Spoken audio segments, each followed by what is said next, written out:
Treasurer, good morning.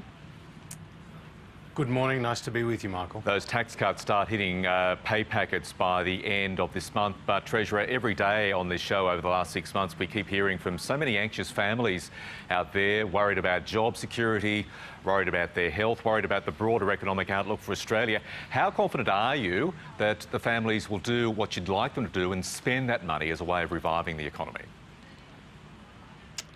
Well, obviously people are saving more now because of the uncertainty in the economic environment, but also, Michael, as a result of the health restrictions that have been placed. So as you know, in Victoria, subject to the lockdown, has meant that people can't go to their local cafe or restaurant or take a holiday at their favourite tourist destination as they otherwise would.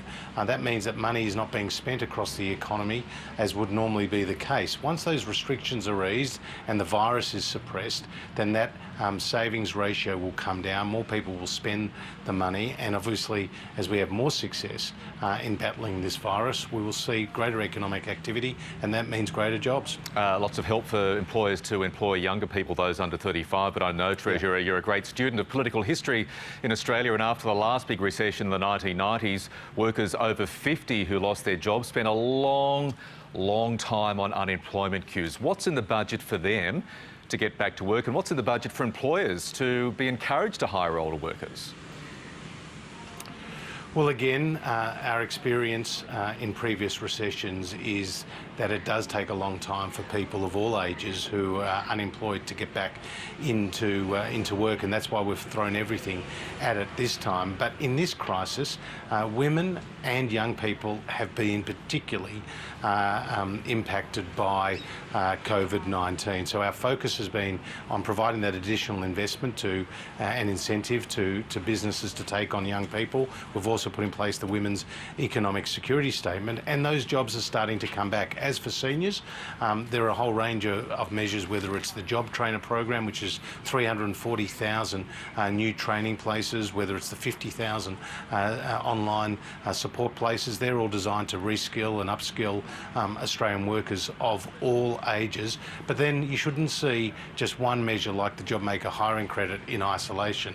It needs to be seen as a broader suite of initiatives, including bringing forward infrastructure spending, the business investment allowances, the manufacturing strategy. That's all designed to get more economic activity, create more jobs, and it's Treasury's forecast that nearly 1 million new jobs will be created across the economy in the coming few years. Okay, a lot of assumptions in the budget, borders except WA reopening by the end of the year. Also, Victoria coming out of stage 4 lockdown on schedule, but we're reporting this morning, as is everybody else, that that deadline could be pushed out for valid health reasons. So if that happens, if Victorians stay longer in lockdown, what does this mean for your budget?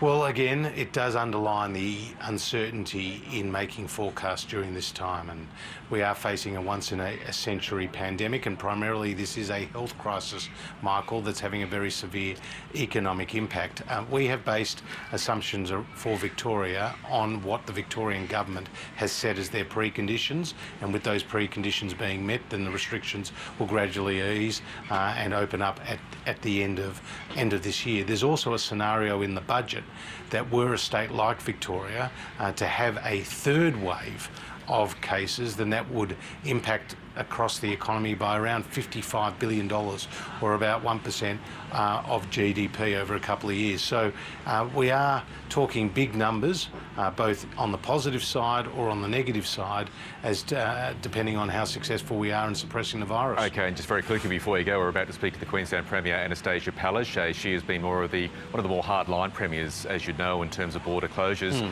How confident are you your assumptions on Australia reopening, other than WA, by the end of the year, will be met? Well, on WA, we are suggesting that it will be in April of next year that they will open up, and we've assumed that with the other state, those border restrictions will be lifted by the end of the year. But closed borders cost jobs in the tourism sector, which is obviously vitally important in Queensland. It makes freight movement very difficult for our export markets, for our agricultural sector. Obviously, we need to do it in a COVID-safe way, but Australia is having great success in and reducing the number of cases. And we as a nation have done so much better, Michael, than other countries, whether it's on the health front and on the economic front. So your viewers this morning, as they're around the kitchen table, as they're about to start their day at work or take their kids to school, they should be optimistic and hopeful for the future. Australia has a brighter future, and together we will get through this.